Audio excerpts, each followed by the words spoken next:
Wel, da ni'n mynd i droi at Efengyl Marc y bore yma. Ac dwi am ddarllen o gychwyn y benod gyntaf i fyny at adnod 16. A mi fydd y geiriau i fyny ar y sgrin. Llydwch ni wrando ar air Duw efo'n gilydd. Dechrau Efengyl Iesu Grist, mab Duw. Fel y mae'n ysgrifenedig yn y proffwyd Eseia, welef fi'n anfon fy nghenad o'r flaen i baratoi dy ffordd. Llais sy'n yn galw yn yr anialwch, paratowch ffordd yr arglwydd, unionwch y llwybrau iddo. Ymddangosodd Ioan Fedyddiwr yn yr anialwch yn cyhoeddi bedydd edifeirwch yn foddion maddeuant pechodau. Ac yr oedd holl wlad Jwdea a holl drigolion Jerusalem yn mynd allan ato ac yn cael ei bedyddio ganddo yn afon Iorddonen gan gyffesu ei pechodau. Yr oedd Ioan wedi ei wisgo mewn dillad o flew camel a gwregys o groen am ei ganol a locustiaid a mel gwyllt oedd ei fwyd. A dyma'i genadwri. Y mae un cryfach na mi yn dod ar fy ôl i. Nid dwi fi'n deilwng i blygu a datod carau ei sandalau ef. A dŵr y bedyddiais i chwi, ond ar ysbryd glân y bydd ef yn eich bedyddio. Yn y dyddiau hynny, daeth Iesu o Nazareth, Galilea, a bedyddiwyd ef yn afon Iorddonen gan Ioan. Ac yna, wrth iddo godi allan o'r dŵr, gwelodd y nefoedd yn rhwygon agored ar ysbryd fel colomen yn disgyn arno. A daeth llais o'r nefoedd. Ti yw fy mab, yr anwylyd. Yno ti yr wyf yn ymhyfrydu. Ac yna gyrrodd yr ysbryd ef ymaith i'r anialwch, a bu yn yr anialwch am 20 diwrnod yn cael ei demtio gan Satan. Yr oedd yng nghanol yr anifeiliaid gwylltion a'r angylion oedd yn gweini arno. Wedi Ioan gael ei garcharu, daeth Iesu i Galilea gan gyhoeddi Efengyl Duw a dweud, y mae'r amser wedi gyflawni, ac mae teyrnas Dduw wedi dod yn agos. Edifarhewch a chredwch yr Efengyl. Amen. A mi wnawn ni ystyried diwedd y darlleniad yna hefo'n gilydd yn nes ymlaen. Ond cyn hynny, blant, da chi eisiau dod i'r blaen i fi gael sgwrs bach efo chi? Ie? Yeah.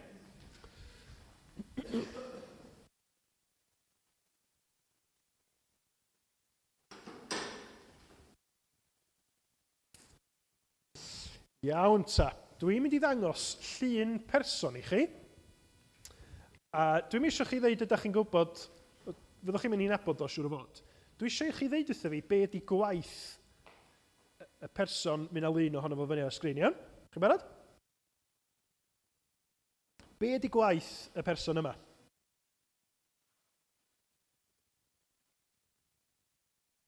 Da chi'n meddwl? Lle ci? Person sydd yn canu. Person sydd yn canu neu'n deffro pawb. Mae'n greu lot o sŵn, dydy? Os beth sgynno fo'n i law? Cloch. A mae'n edrych fel bod o'n gweiddi neu'n canu, yndi? Llio?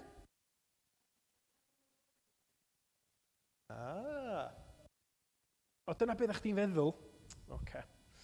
Wel, y term Saesneg am y dyn yma i waitho ydy town crier. Fel be fysa hynny'n Gymraeg? Cyhoeddus, illa?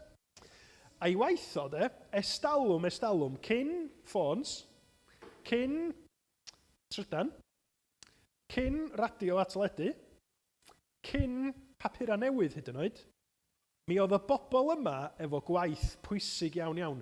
Nhw oedd yn mynd i ganol dre ac yn gweiddi, yn cyhoeddi unrhyw bethau pwysig. Er enghraifft, tasa na frenin a bod y brenin wedi penderfynu ar gyfraith newydd yn deud dydy plant ddim yn cael pigo'u trwyn. Wan, sut fysa pobl yn gwybod? Ond na ddim papur o pobl ddim yn gallu darllen, felly gwaith y tawn Crair oedd mynd i'r dre, canu'r gloch i neu lot o sŵn a deud, gwrandwch, plant, stopiwch bigo'ch trwyn, mae'r brenin wedi deud, oedd o'n cyhoeddi newyddion. Iawn. Da chi wedi gweld un o hynny o blaen? Da ni'n angen nhw gymaint di mwy na dan. Achos mae gynnon ni... Pwy sy'n gwybod be di hwnna? Wel, ia, goriad ydi enw fo. Papur newydd. Cynan, ti'n gwybod beth sydd yn y goriad?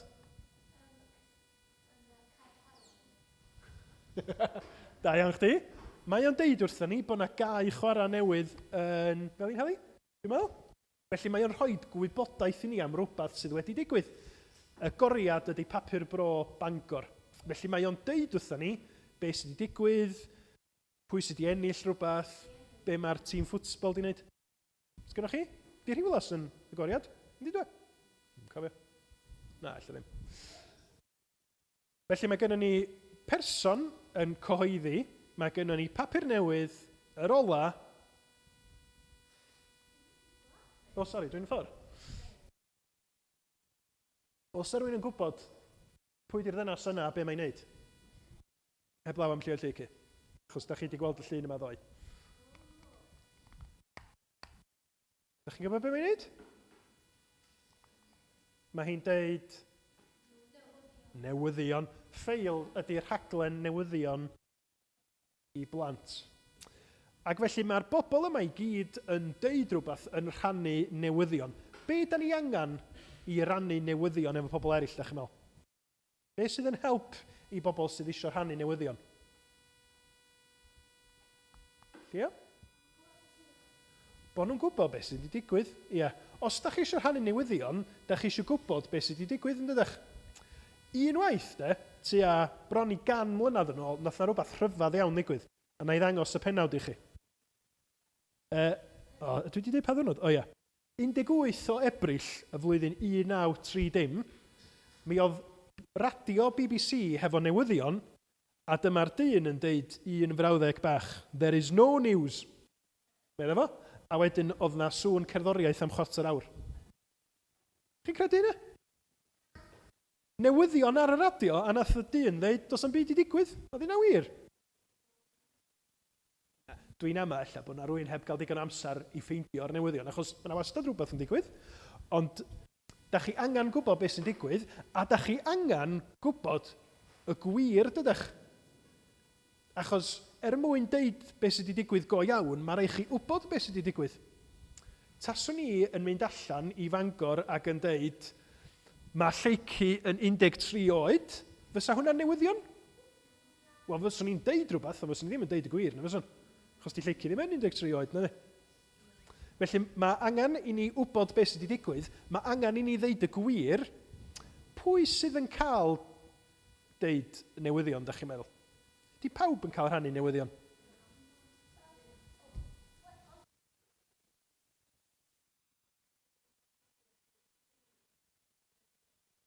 Os ydych chi'n gwybod, a bod gen ti hawl deud, ie.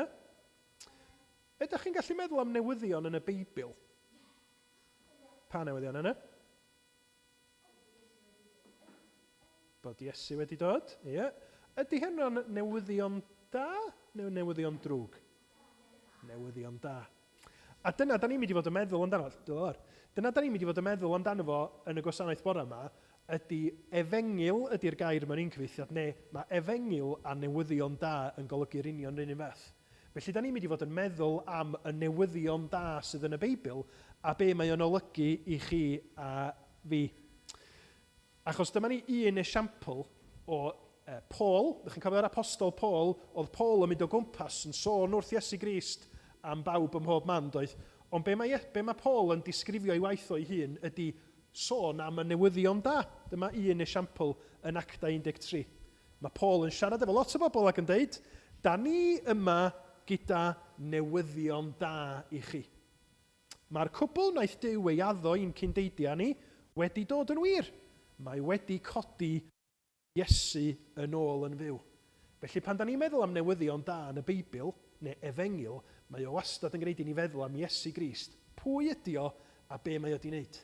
Marw ar y groes, a byddwn ni'n cofio am farw ar y groes wrth ddod at y cymyn, a codi nôl yn fyw o'r bedd wrth iddo atgyfodi. Dyna ydy'r newyddion da.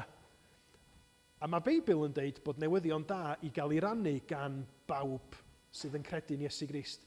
Felly mae gennym ni i gyd waith i rannu'r newyddion da am Iesu Grist hefyd. Diolch ots pa mor uchel neu isel ydy'n llais ni. Mae Iesu Grist wedi'n caru ni ac wedyn mae'n arwain ac yn anfon i bobl allan i gyhoeddi newyddion da i'r byd sydd angen i glywed o. Llici.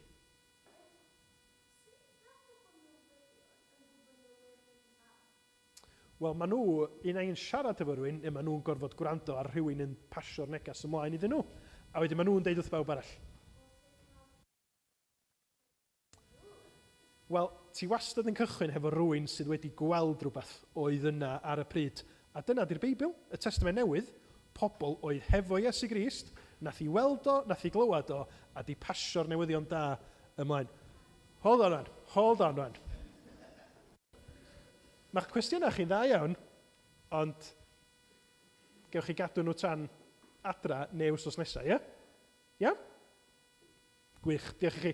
Na i weddio, a wedyn da ni'n mynd i ganu emyn pan gewch chi fynd i'r ysgol Sul, a mae'r emyn yn sôn am yr Efengil y newyddion da, a'r ffaith bod ni eisiau diolch i Dduw am y newyddion da. Dwch ni weddio i ddechrau.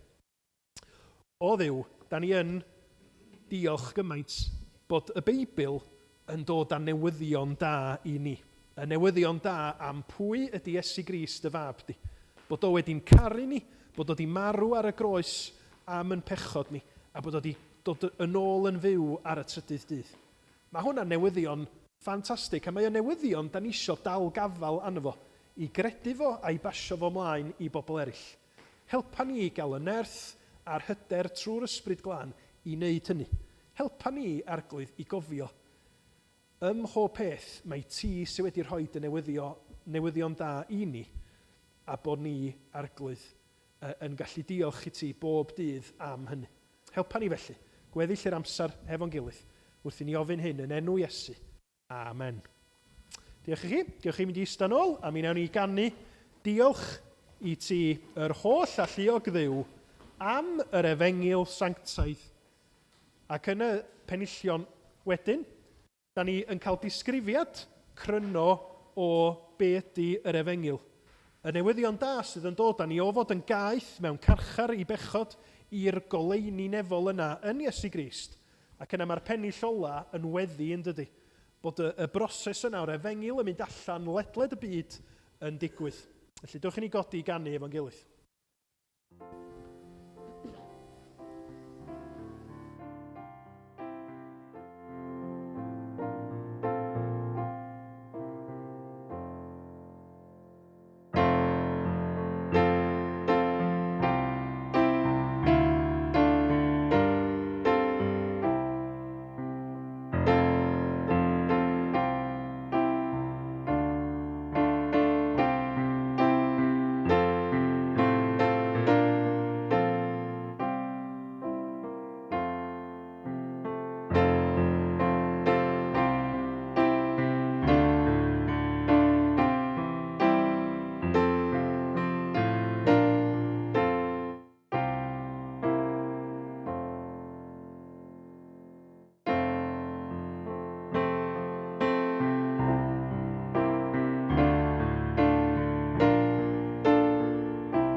Eirin am ddod ymlaen i weddio rwan. Diolch ti, Eirin.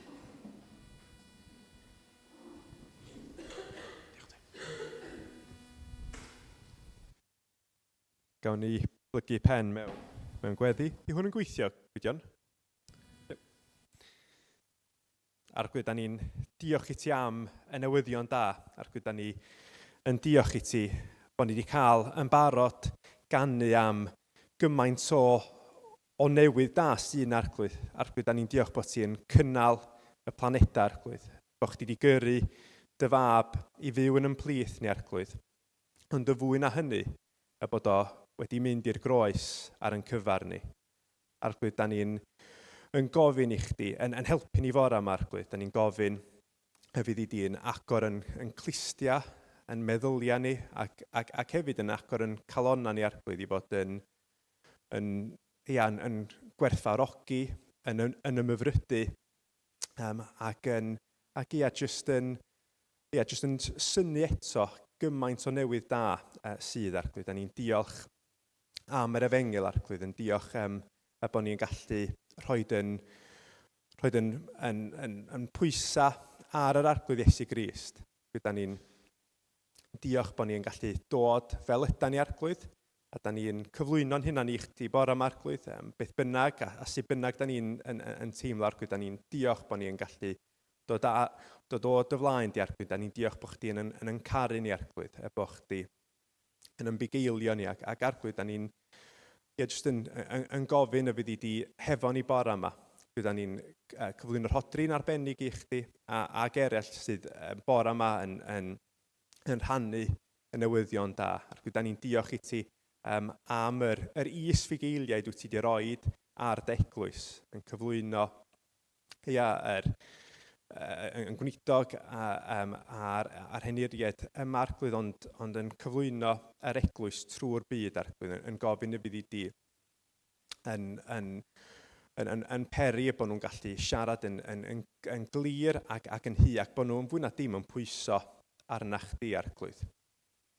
Arglwydd, da ni'n cyflwyno dy eglwys di mewn llefydd lle mae pethau'n anodd ac yn ddyrus, arglwydd, ac yn gofyn y bydd i di yn cynnal yn brodyr anchwiorydd ni. Arglwydd, da ni'n diolch am y cyfle gyda ni neithiwr fod yn ystyried ac yn cyfrannu tuag at waith tirffynd. Da ni'n cyflwyno tirffynd i chdi, arglwydd, ac yn gofyn, arglwydd, y fydd i di arweitha yr hyn da ni'n glywed am gyflwr yn byd ni, arglwydd, yn gweithio. Da ni'n gweddio fydd yr newyddion da yn mynd ar led. Dyna'r unig obaith sydd ar gyfer yn byd syrthiedig ni. Ac arglwydd, wrth feddwl amdan y byd, da ni'n hefyd yn gofyn am dy gyfiawnder di, arglwydd. Da ni'n gweld bod yna gymaint o bethau yn digwydd, yn wleidyddol, yn gymdeithasol, arglwydd, gymaint o ddioddau, gymaint o ddinistyr. Arglwydd, da ni'n gofyn i chdi weithredu yn gyfiawn yn y sefyllfaoedd yno, arglwydd. Bod chdi'n peri i heddwch fod yno, arglwydd, yn peri bod chdi'n achub y bobl, arglwydd, sydd yn peri gymaint o ddinistyr ar hyn o bryd, arglwydd. Da ni'n cyflwyno arweinwyr y cenhedloedd i chdi, arglwydd, ac yn gofyn y fydd i di yn gweithio ac yn symud mewn sefyllfaoedd fel Ukraine, Palestina ac Israel ac ati, arglwydd. Mae'r sefyllfaoedd yma, maen nhw gymaint tu hwnt i'n gallu ni, ond hefyd i allu y ddynoliaeth, arglwydd, bod yr cenhedloedd unedig a'r llywodraethau mor wan yng ngwyneb hyn oll, ac arglwydd, da ni'n jyst yn gofyn i chdi i dosturio ar yn byd ni, arglwydd. Da ni'n diolch i ti bod yna newyddion da, arglwydd, ac yn gofyn y fydd y newyddion da yn mynd ar led. Felly, arglwydd, da ni'n gofyn i chdi fod hefo nina yma bore yma, arglwydd, ac yn diolch i ti bod chdi wedi'n tynnu ni atach chdi, bod ti wedi'n gwahodd ni i'r wledd, nid oherwydd dim byd sbesial amdana ni, ond oherwydd bod chdi yn drigarog ac yn gariadus. Felly, da ni'n cyflwyno yn hunan i chdi, ac yn diolch, arglwydd, bod ni'n gallu pwyso ac ymddiried yna chdi. Da ni'n cyflwyno'r pethau yma i gyd yn enw Iesu Grist. Amen.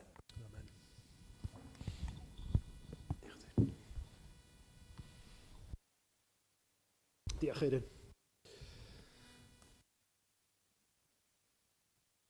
Wel, o'n i'n sôn ar gychwyn y gwasanaeth am y cwiz neithiwr.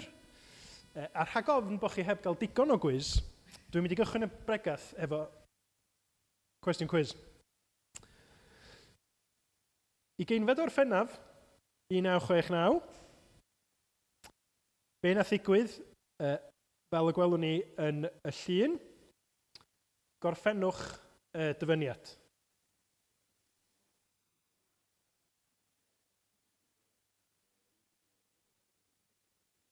It's one small step for a man? Wel, mae'n debyg bod na angytundeb wedi bod ynglyn â be yn union nath Neil Armstrong ddeud a be yn union nath pawb ar y ddaear glwad o'n ddeud.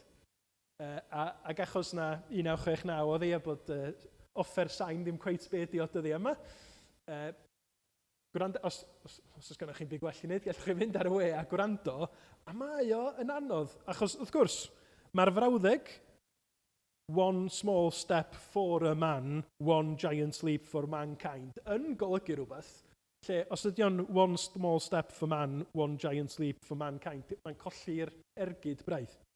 Ond geiriau arwydd o cael, geiriau enwog, da ni dal yn gwybod amdanyn nhw ddegawdau wedyn, achos bod hwn yn rhywbeth am y tro cynta. Am y tro cynta bod dyn wedi llwyddo i lanio ar y Lleuad. Ond wrth gwrs, mae yna stori fwy na hynny'n does.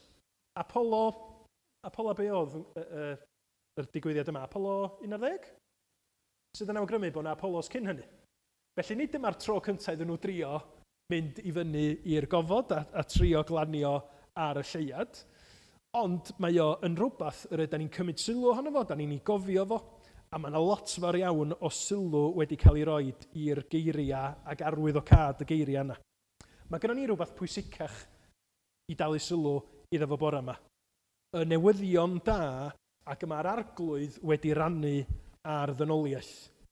A pa bynnag mor fawr oedd y cam yma i ddynoliaeth yn ôl Neil Armstrong, mi fyswn ni'n cwestiynu faint mae'r ddynoliaeth wedi newid ers 1969. Ond mae be mae Duw wedi wneud trwy Iesu Grist gymaint yn fwy na hynny.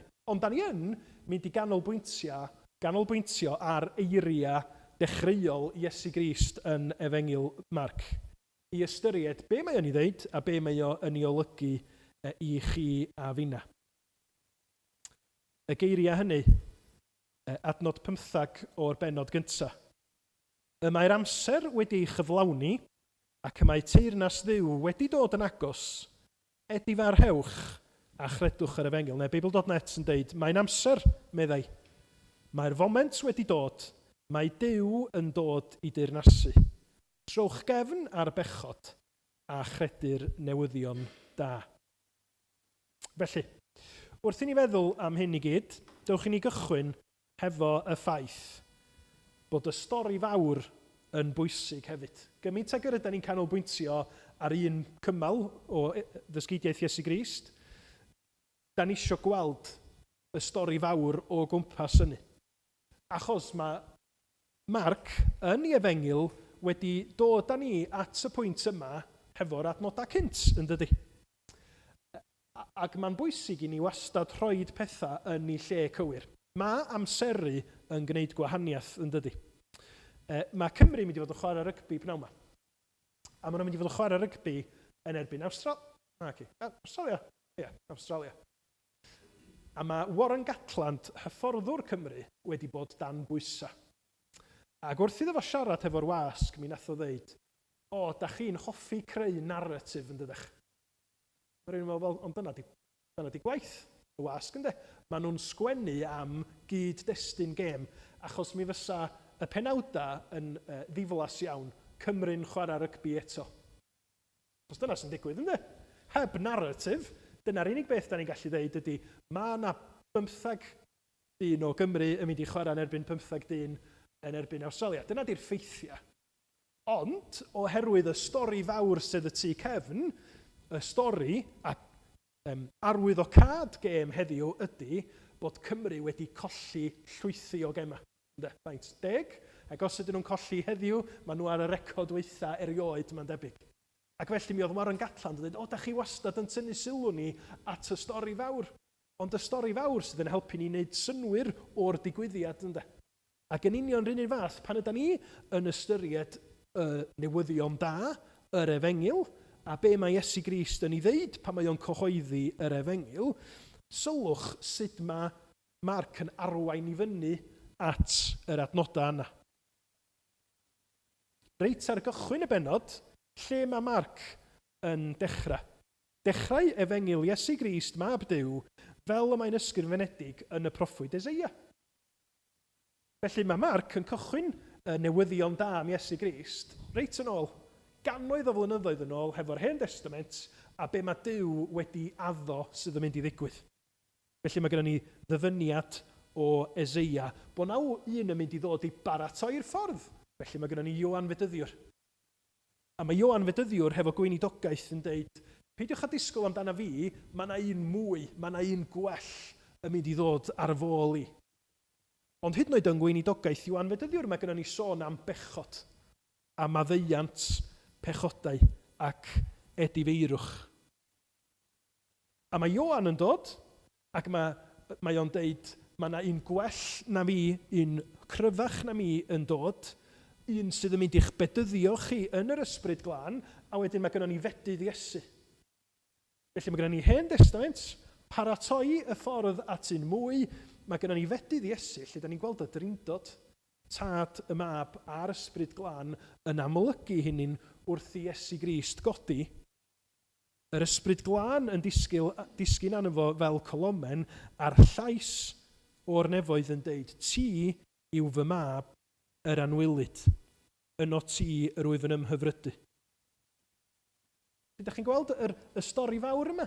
Nid jyst person yn dod o'n unlla oedd y dyn Iesu yma, digwydd bod yn Galilea, ac wedyn mae wedi gwneud pethau gwych. Na. Mae yna stori fwy, mae yna gyd-destun, mae yna gefndir sydd yn cyfoethogi yn dealltwriaeth ni o be ydi o i ddeud newyddion da, bod Iesu yn cyhoeddi efengil. Mae gennym ni'r drindod ar waith yn ei fedydd o, ac yna mae gennym ni wrthwynebydd yn syth wedyn. Mae Iesu'n cael ei demtio gan y diafol, felly mae yna frwydr, a mae Ioan Fedyddiwr yn rhan o'r frwydr honno achos mae o'n cael ei garcharu yn adnod 14. Wan hwn ydy'r run-up i gyd, ac yna da ni yn cyrraedd yr uchafbwynt os liciwch chi. Iesu yng Galilea yn cyhoeddi efengil Duw, newyddion da Duw, gan Dduw ac am Dduw ei hun. Gan ddweud, y mae'r amser wedi gyflawni ac y mae teyrnas Dduw wedi dod yn agos. Mae'r stori fawr yn bwysig, ond da ni hefyd isio canolbwyntio ar y manylion yn dydan. Pan mae Iesu yn defnyddio efengil neu newyddion da, am be mae o'n sôn? Wel, fydd ddim yn syndod i chi bod o'n sôn amdano fo ei hun, ar ôl mae o'n mynd i gyflawni. Dyna be mae'r cefndir neu gyd yn arwain i fyny ato fo, ynde? Mae'r cama o Eseia i y tad a'r ysbryd yn siarad ac yn amlygu hynny'n ymedydd Iesu i gyd yn pwyntio ni, ganolbwyntio ar berson Iesu Grist. Ac felly mae yna gysylltiad amlwg rhwng dyfodiad Iesu a dyfodiad teyrnas Dduw yn dod yn agos. Pam arall fysa Iesu'n deud rŵan ydy'r amser? Be arall arwydd o cael sydd wedi digwydd? Iesu yn dod. Iesu'n cael ei eni. Iesu yn cychwyn i weinidogaeth gyhoeddus. Dyna di'r digwyddiad tyngedfennol sydd yn gwneud i Iesu ddeud rŵan. Mae'r foment wedi cyrraedd. Rŵan mae teyrnas Dduw yn mynd i ddod yn agos ata chi. Mae o wedi gysylltu yn anatod a pherson a gwaith Iesu o Nazareth, Iesu Grist. A da ni deall yn un dydyn. Mae yna gyffro, mae yna edrach ymlaen. Dwi'n digwydd gwybod bod y tîm pêl-droed Manchester United ar hyn o bryd yn y broses. Maen nhw wedi cael rheolwr newydd, ond diolch wedi cychwyn ar ei waith neu. Diolch wedi chwarae gêm. Di'r rheolwr ddim yn chwarae gêm, ydych chi'n gwybod i fel. Felly maen nhw wedi cael rheolwr newydd, a dwi'n siŵr, os ydych chi'n gefnogwr Manchester United neu'n ffrindiau efo nhw, dwi'n siŵr bod yna frwdfrydedd o'r newydd. Os mae Manchester United wedi bod trwy gyfnod llwm. Na i drio peidio gwenu. Maen nhw wedi bod trwy gyfnod llwm, maen nhw wedi cael nifer o reolwyr sydd ddim cweit wedi llwyddo fel fysa nhw'n licio. Mi gafodd yr un dwytha, y sac, ac felly mae yna reolwr newydd wedi dod. Gobaith newydd. Pam? Mae Manchester United yn the new management. Mae pethau mynd i newid rwan, maen nhw'n meddwl. Maen nhw'n gobeithio. A dwi'n dychmygu, achos dwi wedi clywed chydig bach o gefnogwyr yn siarad, a dwi wedi gweld ar y cyfryngau y trafodaethau ynglyn â pwy ydy'r dyn yma? Be mae o'n mynd i wneud? Be di credentials o? Ac felly mae yna erthygla ynglyn â'r gwaith mae o wedi wneud yn barod i ddonia fo i gyfathrebu, i trac record o tra oedd o yn reolwr yn Mhortiwgal. Pan ydyn ni'n meddwl am y newyddion da Duw sydd yn sôn am Iesu Grist, da ni'n gwneud yr un fath, yn dydyn? Da ni yn naturiol yn mynd i ofyn cwestiwn ynglyn â pwy ydy y dyn yma? Pwy ydy canolbwynt y newyddion da? Be ydy credentials o? Be ydy i trac record o? Wel, da ni wedi clywed yn barod yn yr adnodau blaenorol bod Ioan Fedyddiwr wedi deud hwn ydy'r un sy'n mynd i'ch bedyddio chi ar Ysbryd Glân. Os da chi'n meddwl bod gyna i weinidogaeth nerthol, di o'n byd i gymharu hefo hwn sydd yn dod. Mae Efengyl Ioan yn datgelu rhan arall o gyhoeddiad Ioan Fedyddiwr. Dyma oen Duw sy'n cymryd ymaith bechod y byd. Felly, da ni ar ganol pennod gyntaf, Marc, sgynnon ni'n lot o fanylion eto, ond mae gynnon ni'r cliwia yma, mae Iesu Grist yn mynd i fod yn un arbennig. Yma Duw wedi anfon i fod yr un wedi eneinio, y Meseia sydd yn mynd i achub i bobl o'i pechodau. A'r hyn sy'n rhyfeddol ydy, da ni'n gallu cysylltu hynny efo teyrnas Dduw a gweld sut mae'r cyfoeth yma yn llawer mwy na just un agwedd o weinidogaeth Iesu. Mae o'n dysgu, mae o'n iachau, mae o'n frenin, mae o'n was ac mae o'n waredwr i gyd trwy i waith rhyfeddol o. Yn dod i'n plith ni, yn marw ar groes ac yna yn codi'n fyw o'r bedd. A meddyliwch yn braint ni ydy, wrth glywed y newyddion da, ydy cael yn atgoffa o'r ffeithiau yma i gyd. Hyd yn oed yn Efengyl Marc, da ni'n clywed Iesu'n disgrifio ei hun fel hyn ac yn deud, Marc 10:45, oherwydd mab y dyn yntau, ni ddaeth i gael ei wasanaethu, ond i wasanaethu, ac i roi ei einioes yn bridwerth dros lawer. Mae Beibl.net yn deud, gwas i aberthu fy mywyd mwyn talu'r pris i ryddhau llawer o bobl. Pan da ni'n meddwl am newyddion da, mae'n gorfod dod â ni wyneb yn wyneb â pherson Iesu Grist. Ac mae'r gobaith, mae'r llawenydd yn dod o be mae Iesu wedi gyflawni i hun. A be mae Iesu'n parhau i gyflawni heddiw yn y nefoedd yn eiriol drosta ni a trwy Ysbryd Glân ar waith yn bywyda ni. Wel, ni'n deud, mae amseru'n bwysig. Mae o'n dydi. Os ydych chi'n yr ysgol uwchradd, mi fydd gennych chi athrawon yn deud, ydych chi ddim yn ysgol gynradd rwan, da ni'n gwneud pethau'n wahanol am yma. Os ydych chi'n coleg, mae darlithwyr yn deud, ydych chi ddim yn ysgol rwan, ydych chi'n y brifysgol, da ni'n gwneud pethau'n wahanol am yma. Os ydych chi'n mynd i fyd gwaith, mae gennych chi fosys yn mynd i ddeud, ti'n mynd coleg rwan, sti, hwn di bywyd go iawn. Os da ni wedi credu yr Efengyl, os ydyn ni wedi dod i berthynas fywiol â Iesu Grist, da ni'n byw yn heyrnas Duw. Mae teyrnas Duw wedi dod yn agos yn bersonol i ni yn Iesu Grist. Ac felly mae beth sydd yn wir i ni yn mynd i fod yn wahanol. Mi ynda ni yn the new management. Ac fel ac yr ydyn ni'n byw mewn gwlad lle mae yna lywodraeth newydd wedi cael ei ethol, maen nhw'n dangos i bod nhw'n lywodraeth newydd mewn ffyrdd gwahanol, yn dydyn? Maen nhw newydd ddatgan cyllideb newydd, sydd hefo rhai pobl yn deud gwych, dwi'n siŵr, a rhai pobl yn deud mae hyn yn erchyll. Ond eu hawl nhw ydy cael newid bywydau pobl, nhw di'r llywodraeth. Mae Iesu Grist wedi dod i fod yn arweinydd i ni sydd yn mynd i newid yn bywydau ni rwan, yndi, ond am byth hefyd. Ydyn ni yn profi hynny ar hyn o bryd? Dyna di'r cwestiwn anodd ynddo. Achos mae'n hawdd i ni ddeud bod ni'n credu y newyddion da, ond yn aml, yn bywyd ni, mi fydd yna gyfnodau'n dod lle da ni'n deud, ond dwi ddim yn teimlo fel bod fi'n byw o dan deyrnasiad Duw. Mae yna gymaint o bethau o'i le yn fy mywyd i, y mywyd bywydau pobl o'n nghwmpas i. Ond os ydym ni wedi credu'r Efengyl, os ydy'r arglwydd Iesu yn feseia ac yn feistr ac yn waredwr i ni, mi ydym ni yn the new management.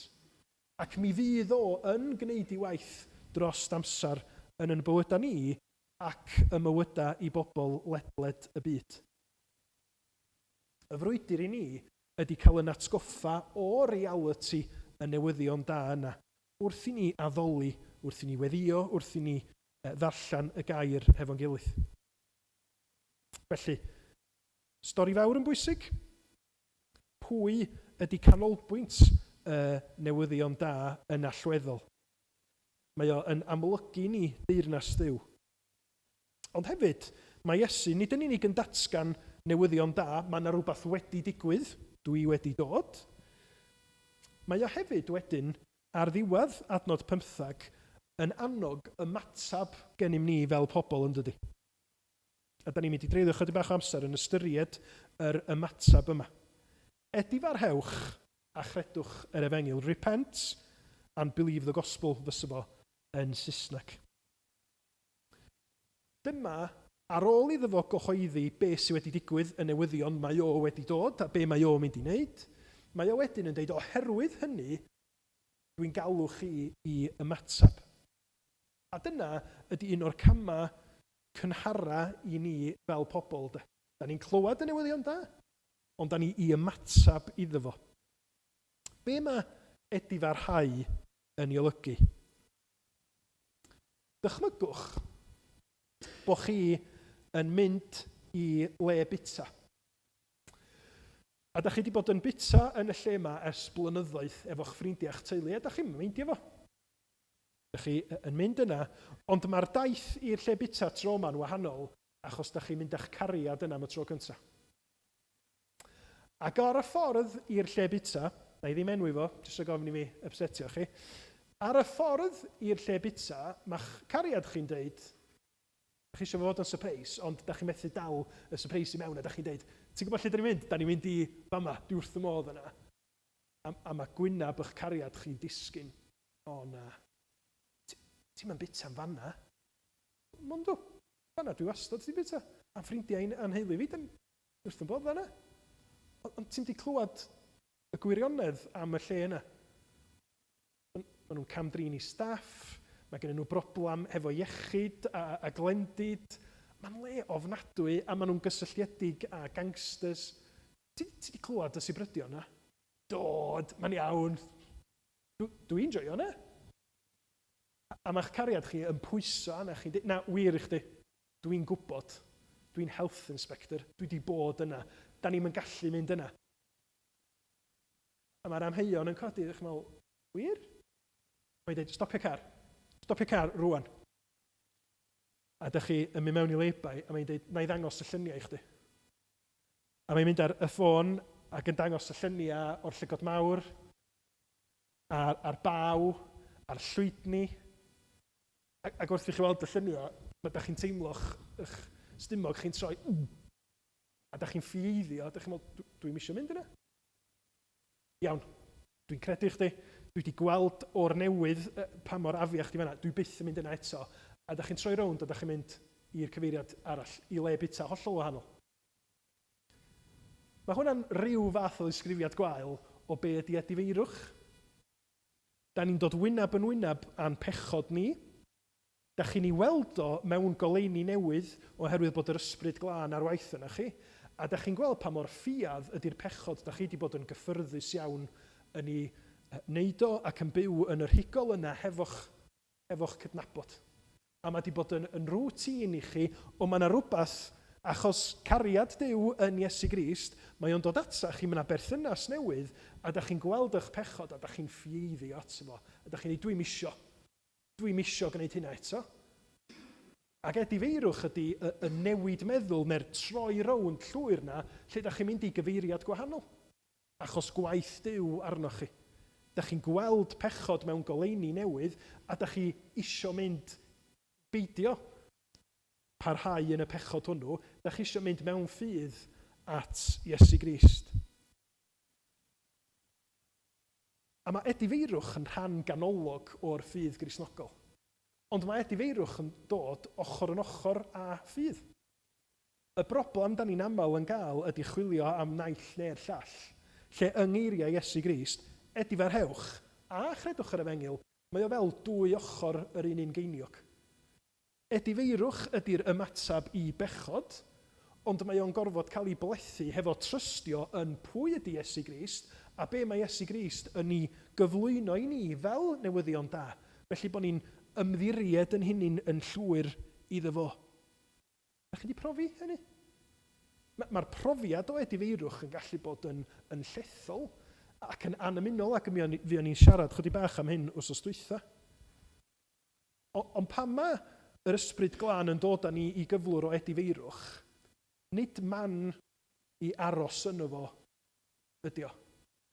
Ond man i droi rownd ac i barhau yn taith mewn ffydd at Iesu Grist. A be mae yr arglwydd Iesu'n ei ddeud ydy, achos bod teyrnas Duw wedi dod, achos bod chi yn the new management rwan, trowch rownd. Trowch gefn ar eich ffyrdd hunanol o weithredu. Y ffyrdd yna o siarad lle da chi'n difrio pobl eraill ac yn difrio Duw. Trowch rownd a throwch i gerdded hefo'r arglwydd Iesu mewn ffydd. A mae gyda ni esiampla beiblaidd o hyn yn digwydd, yn does, enghraifft y brenin Dafydd. Ydych chi'n cofio'r hanes erchyll yna o'r brenin Dafydd yn camddefnyddio i awdurdod, yn godinebu efo Bathseba, yn deud celwydd, yn trefnu i ladd i gŵr hi. Mae o'n gwneud y cyfan achos bod o yn bechadur, a mae o yn trachwantu ac yn gweld y ddynas yma. Ond mae yna bwynt yn dod lle mae o'n edifarhau. A mae o'n sylweddoli o'r newydd be mae o wedi wneud, a da ni'n clywed yr edifeirwch yna yn Salm 51 yn dydyn. Gwrandwch ar y disgrifiad. Yn derbyn di, ti yn unig y pechais a gwneud yr hyn a styru'n ddrwg. Fel dy fod yn gyfiawn, yn dyddedfryd ac yn gywir yn dyfarn. Ac yna nes ymlaen yn y salm, da chi'n gweld, nid yn unig bod o yn ffieiddio be mae o wedi wneud, achos mae o'n gweld pechod yng ngoleuni pwy ydy Duw a'i sancteiddrwydd. Ond mae yna ddymuniad o'r newydd gan Ddafydd i beidio byw fela eto. Adnod 7 ymlaen. Pura fi ag isop fel y byddaf lan. Golch fi fel y byddaf wynach na geira. Cuddiad y wyneb oddi wrth fy mhechodau, dilea fy holl eogrwydd, crea galon lan ynof o Dduw, ro ysbryd newydd cadarn ynof. Ydych chi wedi profi edifeirwch? Ydych chi wedi profi'r ysbryd glân ar waith yna chi? Goleuni newydd ar Iesu Grist, a'r newyddion da, a ydych chi wedi dod i crisis point, ydych chi fel, dwi'n methu gwneud hyn dim mwy. Dwi'n isio cario ymlaen yn fy nerth fy hun, yn dyrchafu fy hun. Dwi isio caru Iesu Grist. Dwi isio byw yn sanctaidd. Dwi isio troi dalen newydd a rhoi fy hun yn llwyr i'r arglwydd Iesu. Mae o'n brofiad dechreuol lle da ni'n edifarhau ac yn cychwyn yn bywyd ochr yn ochr a Iesu Grist mewn ffydd efo fo. Ond mae'r Beibl yn deud bod edifeirwch yn rhywbeth sy'n gorfod dod yn gyson i'r Cristion. A'r hyn sy'n ddiddorol ydy, mae'r Testament Newydd yn disgrifio edifeirwch fel rhywbeth nid i rhai categoris o bobl. Wel, edifarhewch chi sy'n bobl ddrwg. Na, mae'r Testament Newydd yn dysgu ni bod pobl grefyddol i edifarhau, bod pobl oedd yn dod o'r cenhedloedd i edifarhau, bod brenhinoedd i edifarhau, bod Cristnogion i edifarhau. Pam? Achos yn bod ni wedi profi bendith ac wedi dod i ffydd yn Iesu Grist, mae'r hen natur na wastad yn golygu bod chi eisiau mynd yn ôl i'r hen gaffi na bod chi'n gwybod bod o'n saff. Achos dyna'r hen arferiad sgynnon ni, a da ni'n mynd i lithro. A dyna pam, pan da ni'n meddwl am edifeirwch, yndi mae o'n un digwyddiad, yn un achlysur lle mae'r ysbryd glân yn gweithio yn ddramatig yna ni, ond mae o hefyd i fod yn batrwm i'r Cristion fel oedd Martin Luther yn dweud. Patrwm sydd yn gwneud i ni syrthio ar yn bai, syrthio ar yn glinia a throi at Iesu Grist yn dweud helpa fi i ddychwelyd ata ti, maddau fi, rhod ysbryd glân i'n helpu fi i beidio ildio i'r temtasiwn na drosodd a throsodd. Ond fel o'n i'n deitha chi, mae edifeirwch a ffydd yn dod efo'i gilydd yn dydy. Achos mi allwn ni droi cefn ar hen batrwm o fyw, hen arferion hunanol lle da ni'n rhoi ni gyntaf yn deud ac yn gwneud pethau na ddylia ni. Mi allwn ni wneud hynny a mynd fel ac yr ydyn ni at Iesu Grist achos da ni'n gallu trystio ynddo fo. Da ni'n gorfod unioni pethau rhwngtha ni a Duw. Da ni'n methu. Ond mae'r arglwydd Iesu wedi unioni pob cam trwy dalu'r pris yn llawn ar y groes. Ac oherwydd bod Iesu wedi gwneud y gwaith hwnnw, mi allwn ni ddod yn hyderus yn bod ni'n bechaduriaid at Iesu Grist gan ymatab i'r efengil yn trystio yng ngwirionedd y newyddion da, ond yn trystio yn y person yma'r newyddion da yn ei gyflwyno i ni. A dyna di ffydd y Cristion ynde. Dod i ddiwadd trystio na ni'n hunin a dweud na, dwi'n trystio'n rhywun arall fan. A da ni'n ei wneud o mewn ffyrdd gwahanol. Da ni'n wneud o yn tu ni ar hyn o bryd, achos da ni wedi tynnu wal i lawr yn tu ni. Dwi ddim, ond mae yna adeiladwyr wedi gwneud. Ac mae'n debyg bod y wal honno rhwng gegin a stafell fyw yn load bearing wall. Dwi'n gwybod yn union be mae hynny'n olygu, ond mae o'n cadw gweddill y tŷ fyny, dwi'n meddwl, ynddi? Wan, dwi wedi gorfod trystio bod yr adeiladwr yn gwybod be oedd o'n wneud. Achos bob dydd dwi'n mynd o dan y darn lle oedd na wal, a dwi'n trystio bod y tŷ ddim yn mynd i ddisgyn ar fy mhen. I'r Cristion, da ni'n ymddiried yn bywyda, yn tragwyddoldeb i Iesu Grist. Dwi'n trystio ynddo fo, yn ei berson o, yn ei ras o, dwi'n trystio yn ei waith gorffenedig o, yn marw ar y groes ac yn concro marwolaeth. Os di Iesu Grist ddim yr hwn mae o di deud ydi o, so ddim gobaith i ni. Dyna be mae'r Apostol Paul yn dweud, ynddo? Os di Iesu Grist ddim wedi atgyfodi, da ni y bobl fwy atriennus o bawb, achos da ni wedi credu rhywbeth sydd ddim yn wir. Ond be mae'r Testament Newydd yn dweud? Mae Iesu Grist di atgyfodi. Mae'r newyddion da yn wir. Da ni'n gwybod o ar sail llygad dystion yr apostolion, da ni'n wybod o achos mae cenhedlaeth ar ôl cenhedlaeth wedi profi realiti'r efengil yn ei bywydau. Da ni wedi profi fo yr rheina ni sydd wedi credu yn Iesu Grist, a da ni yn eiddgar i rannu'r newyddion da yna efo pobl sydd ddim eto wedi profi. Felly, cyn i ni ddod at Fwrdd y Cymyl, gai ofyn, ydych chi di edifarhau? Deud y gwir o flaen Duw ynglyn â'ch bywyd chi, ynglyn â cyflwr eich calon chi. Ond peidiwch a meddwl am hynny mewn gwagle. Meddyliwch am yr alwad yma ochr yn ochr a Iesu'n deud a chredwch yna fi. Mae gweld yn pechod ni yn dorcalonus, ond mae gweld Iesu Grist yn hyfryd. A mae'r alwad yma edifarhewch a chredwch yr efengil yn deud gnewch o fo'i gilydd. Ac wrth i chi wneud hynny, mi brofwch chi lawenydd. Mi brofwch chi gysur, mi brofwch chi hyfrydwch a heddwch nad os gan y byd i'w gynnig. Da ni'n mynd i ganu, cyn i ni ddod at Fwrdd y Cymyn. Canu emyn sydd yn rhannu'r gwahoddiad hwnnw sydd yn dod yn yr efengil os liciwch chi. Dewch hen ac ieuanc dewch, at Iesu mae'n llawn bryd. Rhyfedd am ynedd Duw, ddisgwyliodd wrthym cyd. Aeth yn brynhawn mae'n hwyrhau, mae drws trigaredd heb ei gau. Dewch hen wrth gilwyr trist, at Iesu Grist yn ôl. Mae freichiau nawr ar led, fe'ch derbyn yn ei gol. Chi ddarlun hyfryd. Mae Iesu'n gweld yn pechod ni, yn bydreddu ni. A mae freichiau fo ar led yn deud, Dewch. Mae Duw yn rhoddi eto'n hael yr ei garedd i droseddwyr gwael.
Mae'r apostol Paul yn deud fel hyn yn ei lythyr cyntaf at y Corinthiaid. Oherwydd fe dderbyniais i, oddi wrth yr arglwydd yr hyn hefyd a draddodais i chwi. I'r arglwydd Iesu, yn os y bradychwyd ef, gymryd bara. Ac wedi ddod ddiolch fe'i torodd a dweud, hwn yw fy nghorff sydd er eich mwyn chwi. Gwnewch hyn cof amdanaf. Yr un modd hefyd fe gymerodd y cwpan ar ôl swper, gan ddweud, y cwpan hwn yw'r cyfamod newydd yn fy ngwaed i. Gwnewch hyn bob tro yr yfwch ef, cof amdanaf. Oherwydd bob tro byddwch yn bwyta'r bara hwn ac yn yfed y cwpan hwn, yr ydych yn cyhoeddi marwolaeth yr arglwydd hyd nes y daw. Amen.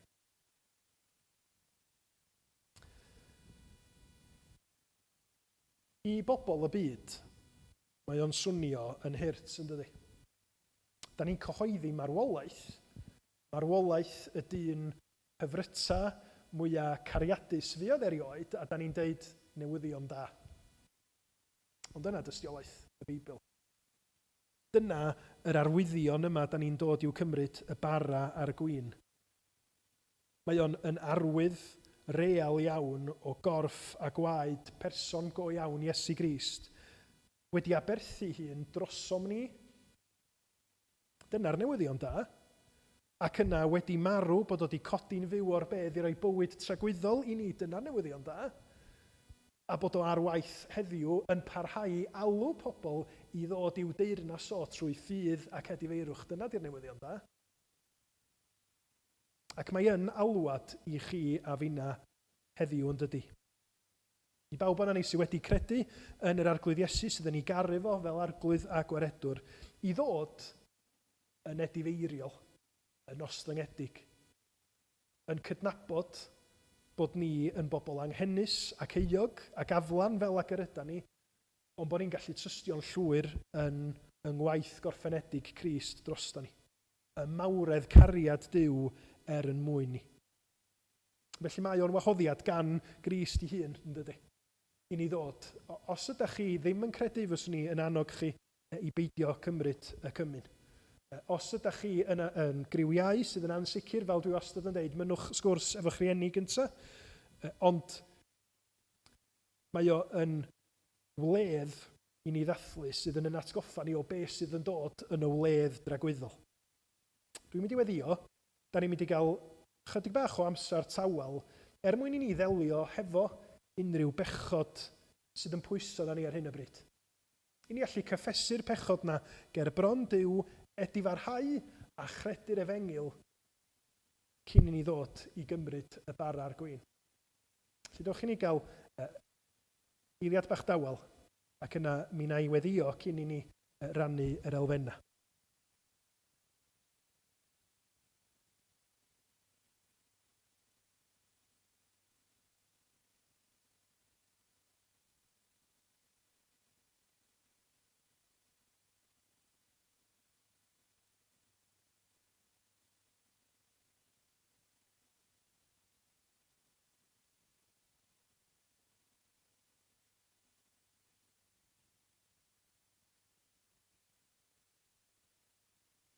O arglwydd sanctaeth. Da ni yn troi ato ti, yn cyffesu ein pechod, ein heuogrwydd arglwydd bod ni'n heiddi dim byd o thlaw di.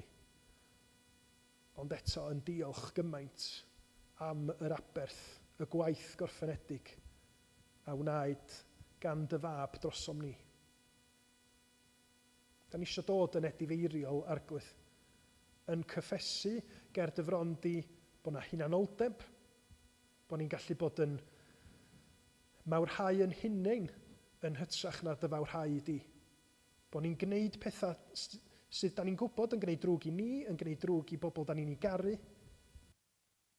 Arglwydd da ni'n misio parhau felly. Neu di trwy dysbryd glân yn argyhoeddi ni, neu di roed y gallu i ni edifarhau ac ymddiried yng Nghrist. Yr un sydd yn galw ni i'w fynwes at y fo'i hun rwan. Diolch i ti arglwydd am yr aberth, diolch i ti am dy gariad, bendithia ni os gweli di fod yn dda. Bendithia rhai yr ydyn ni yn dyheu am ei gweld nwtha hefyd yn clywed y newyddion da, yn edifarhau ac yn credu yno ti, yn dy fab annwyl. Gweithreda felly, clod i thenw.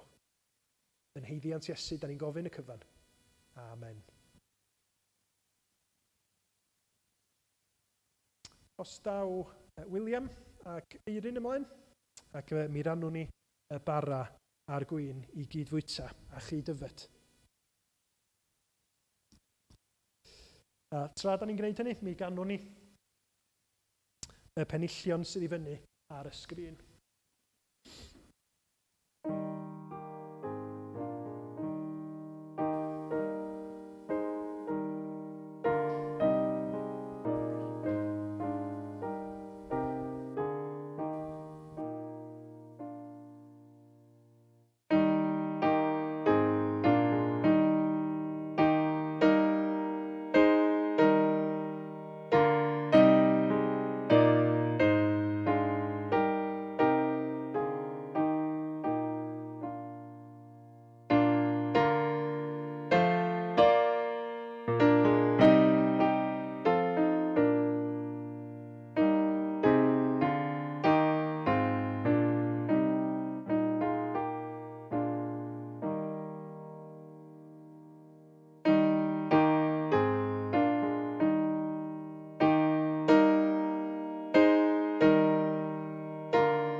Cymerodd Iesu fara, ac wedi diolch fe'i torodd a'i roi iddynt gan ddweud, hwn yw fy nghorff sy'n cael ei roi eich mwyn chwi. Gwnewch hyn cof amdanaf.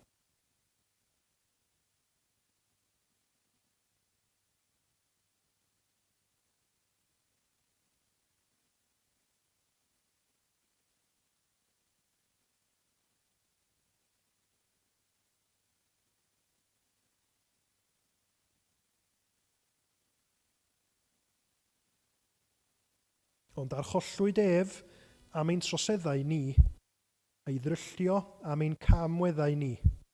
Roedd pris ein heddwch ni arno ef, a thrwy ei gleisiau ef y cawsom ni iachad.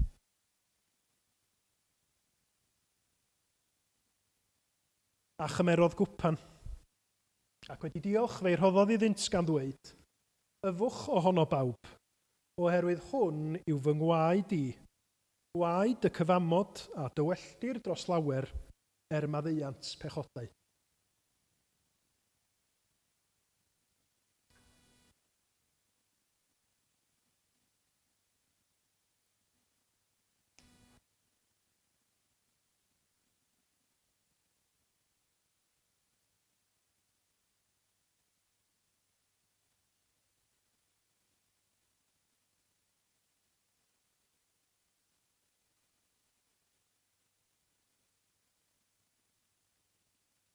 Nid oes arnaf gywilydd o'r Efengyl, oherwydd gallu Duw yw hi, a'r waith iachawdwriaeth i bob un sy'n credu. Arglwydd, da ni yn diolch i ti am yr iachawdwriaeth honno sydd wedi cael ei phrynu mor ddrud gan dy fab. Da ni yn gofyn trwy dy ysbryd glân y byddi di, Arglwydd, yn bywhau ein ffydd ni. Arglwydd, y byddi di trwy'r cyfan yn galluogi ni i ildio i ti o ddydd i ddydd, i fod yn edifeiriol, ac Arglwydd i ddeheu yn fwy fyth am gael byw yn dy gwmni di, yn profi dy gariad a dy faddeuant di, yn barod i rannu yr Efengyl odidog hon a phobl o'n cwmpas ni.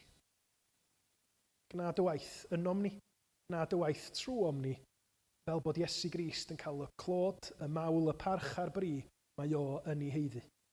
Derbyn yn clod a'n mawl a'n diolch ni. Yn enw Iesu. Amen. Ydwch chi ganu y pennill ola i orffan.